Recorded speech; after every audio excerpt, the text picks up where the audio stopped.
Guys अगर आप e commerce ad run कर रहे हैं या फिर प्रिंट ऑन डिमांड की ऐड रन कर रहे हैं, वो भी मेटा पे या इंस्टाग्राम पे या फिर मेटा एड्स मैनेजर के थ्रू, और आपको रिजल्ट कम आ रहा है या महंगा आ रहा है, सो गाइज इस वीडियो में यही सारे कंसेप्ट मैं आपको यहाँ पर समझाऊंगा कि मेटा एड्स मैनेजर के थ्रू आप ई कॉमर्स एड्स या फिर प्रिंट ऑन डिमांड की एड्स कैसे रन कर सकते हैं with the help of Meta ads manager. तो चलते हैं, चलिए डायरेक्टली स्क्रीन पर, लेट्स सी।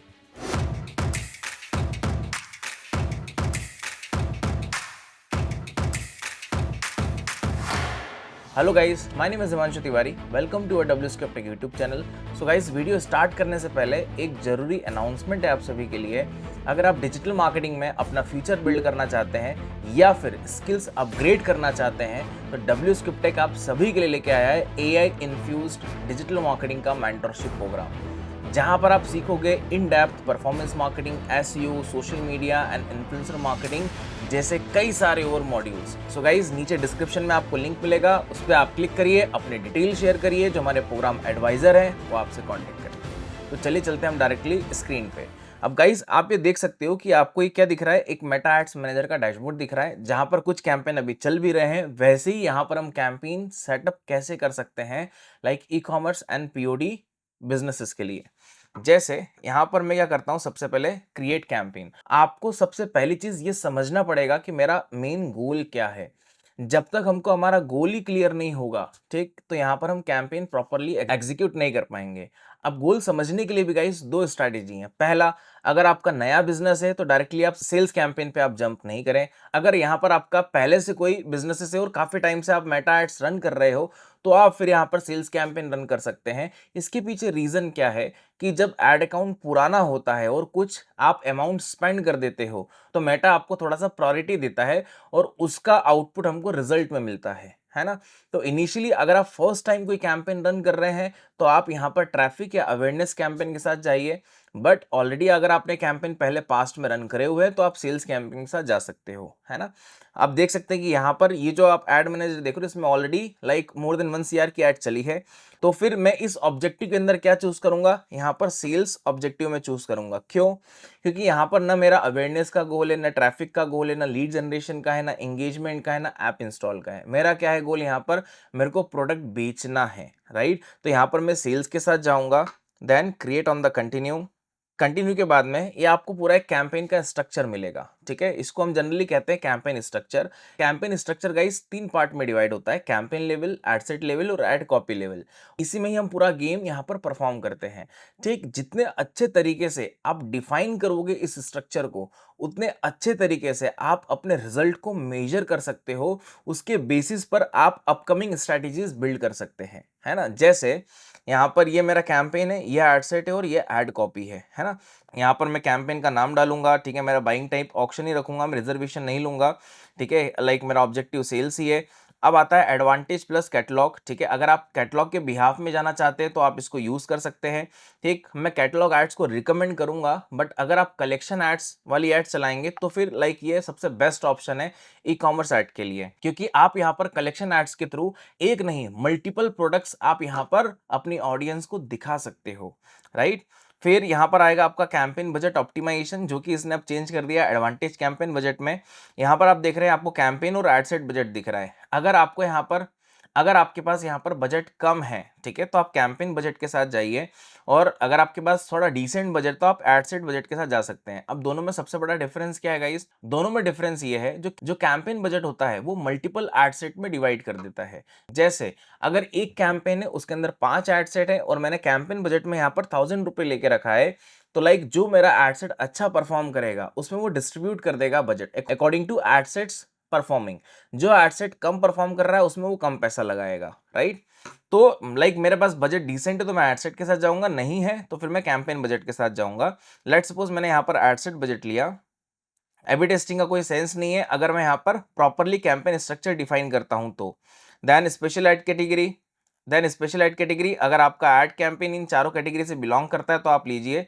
4 कैटेगरी कौन कौन सी गाइस? फाइनेंस है, हाउसिंग है, एम्प्लॉयमेंट है और सोशल इशू, इलेक्शन, पॉलिटिक्स है। अगर इन चारों कैटेगरी से बिलोंग करता है तो आप लीजिए, अदरवाइज नहीं लीजिए। देन एडसेट का नाम, अब एडसेट में यहाँ पर मैंने ले लिया ऑडियंस केवल इंटरेस्ट बेसिस पे, ठीक है। यहाँ पर मैंने लिया इंटरेस्ट, राइट। अब मेरे को जो सेल जनरेट करनी है मेरे को वेबसाइट से करनी है, मैं वेबसाइट लिया। इसके बाद आता है गाइस परफॉर्मेंस गोल, ठीक है। सबसे बेस्ट ऑप्शन है एक अपने ऐड को अच्छे तरीके से स्केल करना। अब यहाँ पर आपको दो ऑप्शन मिलेंगे, maximise number of conversion and maximise value of conversion. अब दोनों में डिफरेंस क्या है? जो फर्स्ट आप देख रहे हैं, अगर आपका प्रोडक्ट का जो टिकट साइज है या प्रोडक्ट जो प्राइस है वो कम है, लेस देन 1000 है, तो आप फर्स्ट वाला ऑप्शन लीजिए। अगर आपके प्रोडक्ट का टिकट साइज या प्राइस आपका ज्यादा है, ठीक है, तो फिर आप यहाँ पर नीचे वाला लीजिए। ठीक, दोनों में डिफरेंस केवल प्राइसिंग का है, प्रोडक्ट प्राइसिंग का है। अगर आपका प्रोडक्ट प्राइसिंग ज्यादा है तो आप सेकंड वाला लेंगे, मैक्सिमाइज नंबर ऑफ कन्वर्जन लेंगे। उससे क्या होगा कि आपके पास ज्यादा सेल्स आएंगे और वो सेल्स आएंगे जो मैक्सिमम प्राइसिंग का प्रोडक्ट परचेज कर सकते हैं, राइट।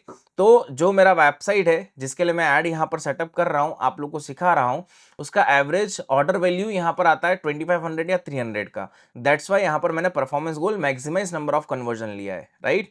फिर यहाँ पर आपका पिक्सल आ जाएगा, डेटा सेट जो भी आपने यहाँ पर पिक्सल या जिस भी मेथड के थ्रू आपने इंटीग्रेट करा होगा डेटा सेट में, वो आप यहाँ पर यूज करोगे। जैसे आप देख सकते हैं मैंने यहाँ पर कन्वर्जन एपीआई के थ्रू करा हुआ है, और यहाँ पर जो कन्वर्जन इवेंट है, यहाँ पर जो कन्वर्जन इवेंट है, यहाँ पर मैं कौन सा कन्वर्जन इवेंट लूंगा? मैं परचेज का लूंगा यहाँ पर, क्योंकि मेरा गोल क्या है, मेरे को परचेज लेके आना है, दैट्स वाई, राइट। फिर इसके बाद यहाँ पर आप रोवास देख सकते हैं, ठीक है। अगर मेरे को यहाँ पर मेरे को फेसबुक को ये बोलना है कि मेरे को आप इतना परसेंटेज में रोवास यहाँ पर आप जनरेट करके दो, तो यहाँ पर मैं हिंट दे सकता हूँ, ठीक है, दे सकता हूँ। फेसबुक अपने हिसाब से यहाँ पर कंसिडर करेगा, राइट। देन इसके बाद एट्रीब्यूशन सेटिंग मेरे को स्टैंडर्ड ही रखना है, ठीक है। स्टैंडर्ड क्लिक्स यहाँ पर 7 डेज क्लिक ही रखना है, और डिलीवरी यहाँ पर स्टैंडर्ड ही रहेगा, बाय डिफॉल्ट मेरे को एसोलेट नहीं करना है। अब आता है डेली बजट, ठीक है। डेली बजट अगर मैं मल्टीपल एड सेट के साथ जाता हूँ तो मैं एक यहाँ पर एड सेट का बजट मैं 500 रुपीज रखता हूँ। ऐसे ही यहाँ पर मैं मल्टीपल एड सेट्स क्रिएट करूंगा जिनका बजट यहाँ पर मैं लाइक 500 के हिसाब से यहाँ पर मैं रखूंगा, ठीक है। और यहाँ पर डेली बजट के साथ जाऊंगा, मैं लाइफ टाइम बजट नहीं लूंगा, ठीक। इसके बाद अगर मेरे को यहाँ पर बजट को स्केड्यूल करना है, लेट सपोज कोई ओकेजन आ रहा है, वीकेंड आ रहा है, क्योंकि वीकेंड पे गाइस हम सभी को पता होता है कि like engagement time social media पे ज्यादा हो जाता है ऑडियंस का। तो वीकेंड के टाइम पे यहाँ पर मैं क्या करूंगा, बजट को यहाँ पर मैं बढ़ा दूंगा। जैसे यहाँ पर 23 ऑफ लाइक अगस्त को मैंने ले लिया और 24 तक ये चलेगा, ठीक है। 2 दिन के हिसाब से यहाँ पर जो बजट है वो अप्रॉक्स 1500 यहाँ पर इंक्रीज हो जाएगा, ठीक। तो टोटल मेरा 2000 रुपीज का एड चलेगा only for Saturday and Sunday. Monday वापस से मेरा ये बजट कितना हो जाएगा, 500 रुपीज का हो जाएगा। तो इस तरीके से आपने बजट को स्केड्यूल कर सकते हो, इसी को हम कहते हैं ऐड को स्केल करना in specific duration of time, right. Then इसके बाद ऑडियंस का कंट्रोल आता है, ठीक है। अब यहाँ पर आप देख रहे हैं कि ये जो है ऑटोमेटेड ऑडियंस है ना, फेसबुक आपसे सजेशन मांगेगा, बट हालांकि इसको इतना रिकमेंड मैं नहीं करूंगा कि आप यहाँ पर लाइक प्लेटफॉर्म बेस्ड आप टोटली हो जाए। जितना कंट्रोल आप अपने हाथ में रखेंगे उतना बेटर है। इसको मैंने स्विच करा।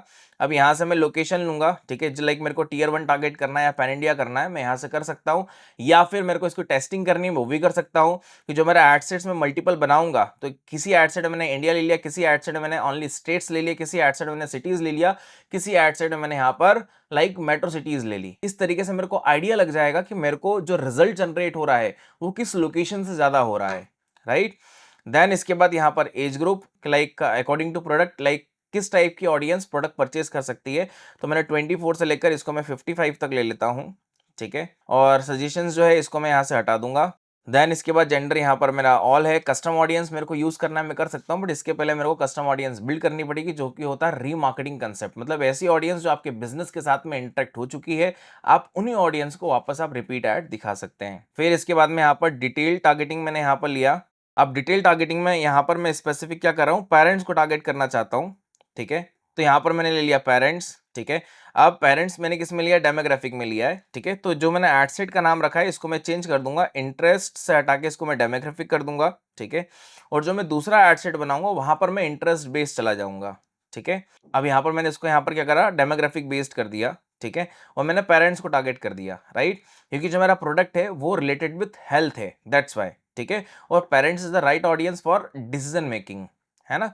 देन इसके बाद यहाँ पर मेरे को लाइक ऐड कोर ऑप्टिमाइज करना है, ठीक है। तो यहाँ पर मैं डिवाइस में केवल और केवल यहाँ पर मोबाइल पे ऐड दिखाना चाहता हूँ, डेस्कटॉप पे नहीं दिखाना चाहता हूँ, कि डेस्कटॉप से मेरे को आउटपुट नहीं मिलेगा, क्योंकि हम सभी को आइडिया है कि मैक्सिमम टाइम या मैक्सिमम ऑडियंस अपना एंगेजमेंट या स्क्रीनिंग टाइम मोबाइल पे ज़्यादा होता है as compare with the desktop. और कोई भी यूज़र फेसबुक या फिर इंस्टाग्राम चला भी रहा होगा तो वो मोबाइल पे चलाएगा, लाइक डेस्कटॉप पे बहुत कम लोग होंगे जो लाइक फेसबुक ऑपरेट करेंगे, ठीक है। इसलिए मैंने यहाँ पर क्या लिया, मोबाइल डिवाइस लिया। और ये सारी चीजें क्या करती हैं गाइस, आपकी कॉस्ट कटिंग करती हैं। जो आपको कॉस्ट पर रिजल्ट आता है ना उसके अंदर इफेक्ट पड़ता है ना। देन इसके बाद प्लेटफॉर्म, ठीक है, प्लेटफॉर्म में यहाँ पर लेट सपोज कि मैं यहाँ पर लाइक थ्रेड पे नहीं दिखाना चाहता हूँ और मैसेंजर पे नहीं दिखाना चाहता हूँ, मैं केवल Facebook, Instagram and audience network पे दिखाना चाहता हूँ। ऐसे ही आप जब दूसरा एड सेट बनाएंगे तो वहाँ पर केवल इंस्टाग्राम पे दिखा सकते हैं। ऐसे ही अगर आप कोई तीसरा एड सेट बनाएंगे तो केवल आप फेसबुक पे दिखा सकते हैं। तो वो पूरा कंट्रोल हमारे हाथ में होता है जब मैं कैंपेन स्ट्रक्चर को अच्छे तरीके से डिफाइन करता हूँ, राइट। देन इसके बाद यहाँ पर कुछ भी आपको सेटिंग नहीं करना है। फिर आओगे आप अपनी ऐड कॉपी पे, ठीक है। ऐड कॉपी में लेट सपोज यहाँ पर आपने नाम दे दिया लाइक इमेज ऐड, है ना। फिर इसके बाद यहाँ पर आपका फेसबुक पेज और इंस्टाग्राम अकाउंट आ जाएगा। अब यहाँ पर आप क्रिएटिव्स ऐड करेंगे, जो फॉर्मेट्स है आपको मैनुअली अपलोड करना है, मैनुअली अपलोड करिए। एडवांटेज प्लस कैटलॉग है, कैटलॉग के बिहाफ में जाना है तो आप जा सकते हैं। देखो बाय डिफॉल्ट यहाँ पर उसने सारे प्रोडक्ट्स ले लिए, हियर यू कैन सी, ठीक है, ये देखिए, ठीक। तो यहाँ पर क्या है कि मैंने कैटलॉग बना के रखा है, दैट्स वाई यहाँ पर हमको यहाँ पर रिकमेंड कर रहा है, ठीक है। देखो यहाँ पर फीचर्स 77 प्लस आइटम्स यहाँ पर शो हो रहा है, ठीक है। तो रिकमेंडेशन ये है गाइस कि अगर आप यहाँ पर मल्टीपल प्रोडक्ट के साथ जाएंगे ना तो ज्यादा बेटर रहेगा, आपके पास ज्यादा सेल्स आने के चांसेस हो जाएंगे अगर आप मल्टीपल प्रोडक्ट के साथ जाते हैं। अगर स्पेसिफिक केवल आप एक प्रोडक्ट के साथ जाते हैं तो सेल्स तो आएगी, बट वहां पर क्या होगा, नंबर ऑफ सेल्स आएंगे, ज्यादा नहीं आएंगी सेल्स, है ना।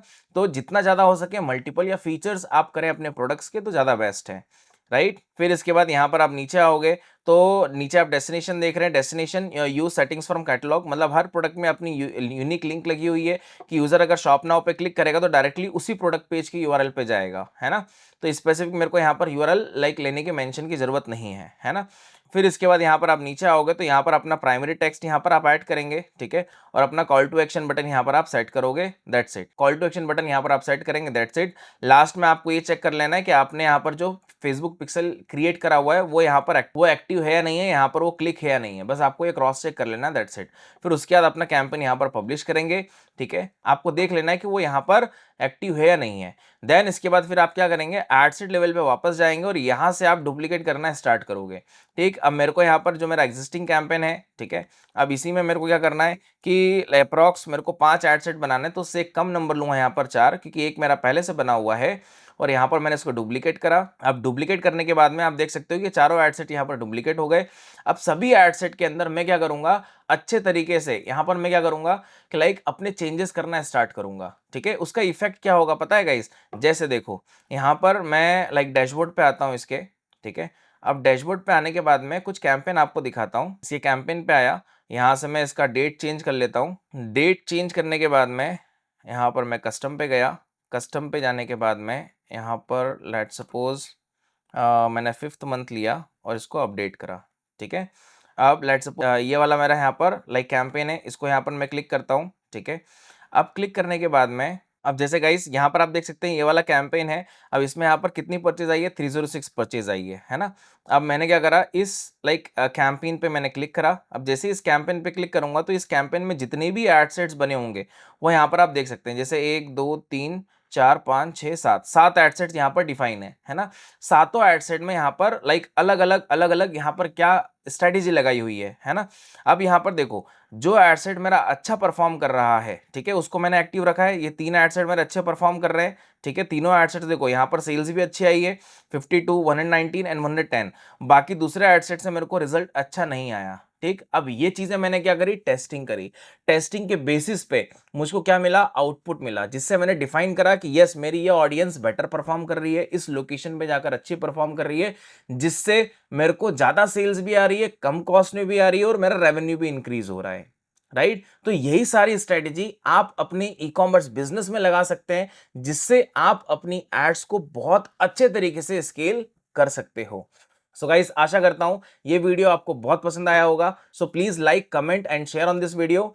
अगर आप फर्स्ट टाइम देख रहे हैं तो आप सब्सक्राइब करें हमारे चैनल को। मिलता हूं मैं आपसे नेक्स्ट वीडियो में। Till then thank you, take care, bye bye.